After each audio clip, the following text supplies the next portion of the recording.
All of his co-workers were gone. What could it mean? Stanley decided to go to the meeting room. Perhaps he had simply missed a memo.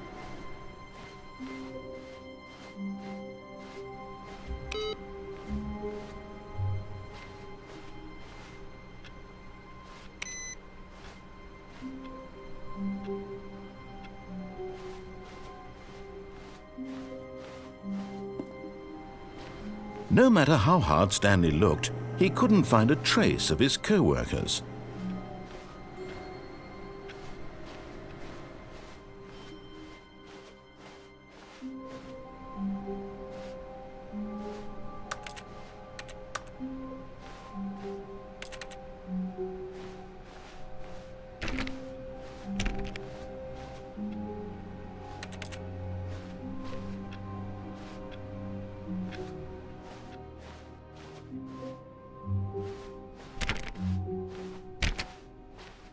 When Stanley came to a set of 2 open doors, he entered the door on his left.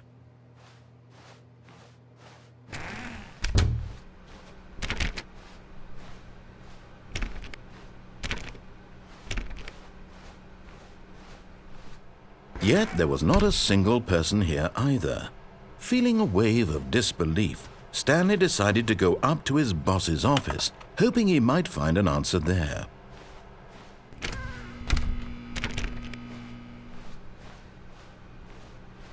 Coming to a staircase, Stanley walked upstairs to his boss's office.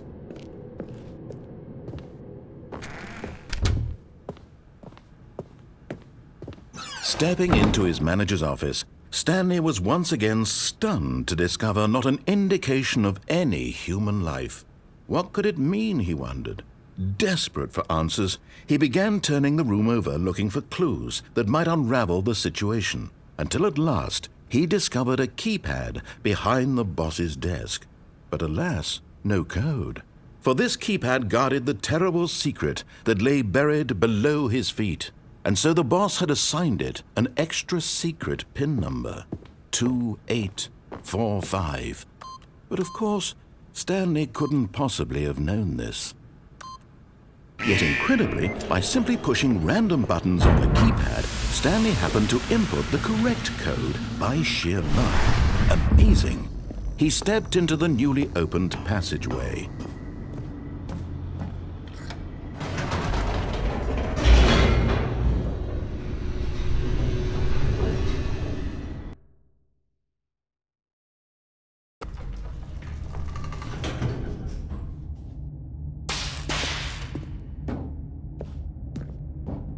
Stanley walked straight ahead through the large door that read Mind Control Facility.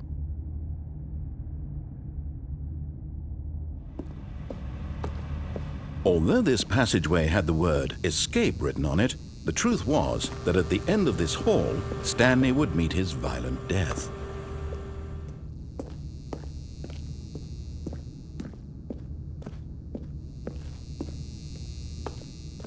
The door behind him was not shut. Stanley still had every opportunity to turn around and get back on track. At this point, Stanley was making a conscious, concerted effort to walk forward and willingly confront his death.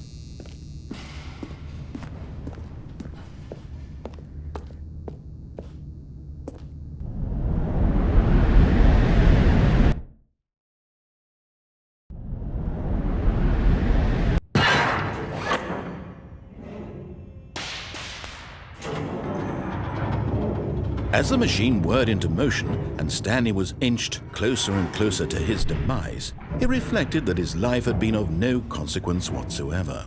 Stanley can't see the bigger picture. He doesn't know the real story, trapped forever in his narrow vision of what this world is. Perhaps his death was of no great loss, like plucking the eyeballs from a blind man. And so he resigned and willingly accepted this violent end to his brief and shallow life. Farewell, Stanley.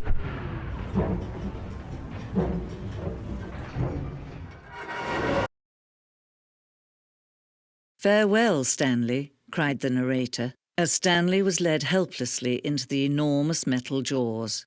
In a single visceral instant, Stanley was obliterated as the machine crushed every bone in his body, killing him instantly.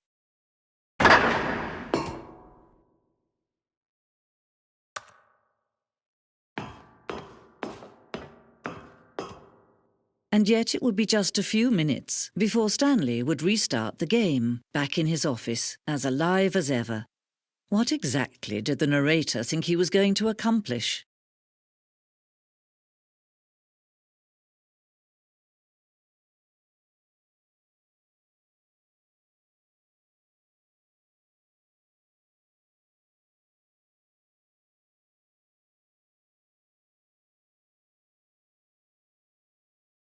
When every path you can walk has been created for you long in advance, death becomes meaningless, making life the same. Do you see now? Do you see that Stanley was already dead from the moment he hit start?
Where were all of his co-workers? Oh, I don't know. How about they're throwing a surprise party for him for all his button pushing? When Stanley came to the lift, he travelled upward to the power source at the top of the facility to end this injustice. Then he pushed the number 4. And finally, he pushed the number 6. Stanley stood on the snow.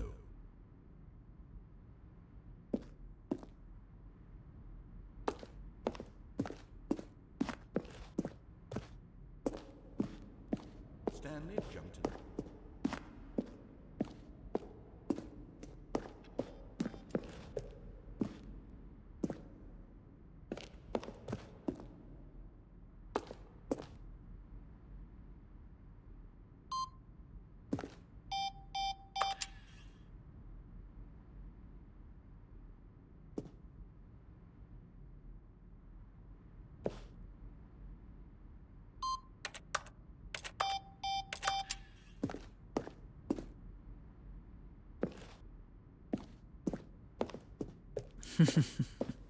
Oh, look at these two. How they wish to destroy one another.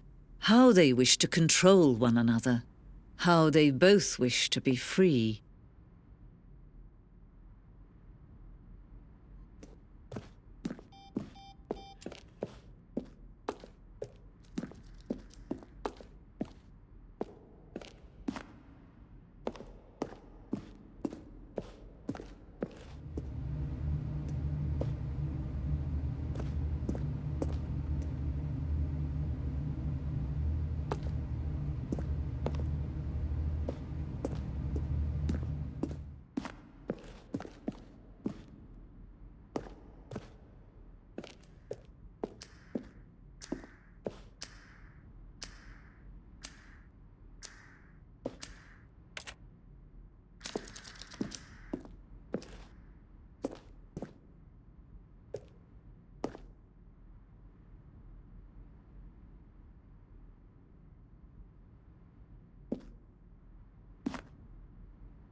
Can you see? Can you see how much they need one another? No, perhaps not. Sometimes these things cannot be seen. But listen to me. You can still save these two. You can stop the program before they both fail. Push escape and press quit. There's no other way to beat this game. As long as you move forward, you'll be walking someone else's path. Stop now and it'll be your only true choice. Whatever you do, choose it. Don't let time choose for you. Don't let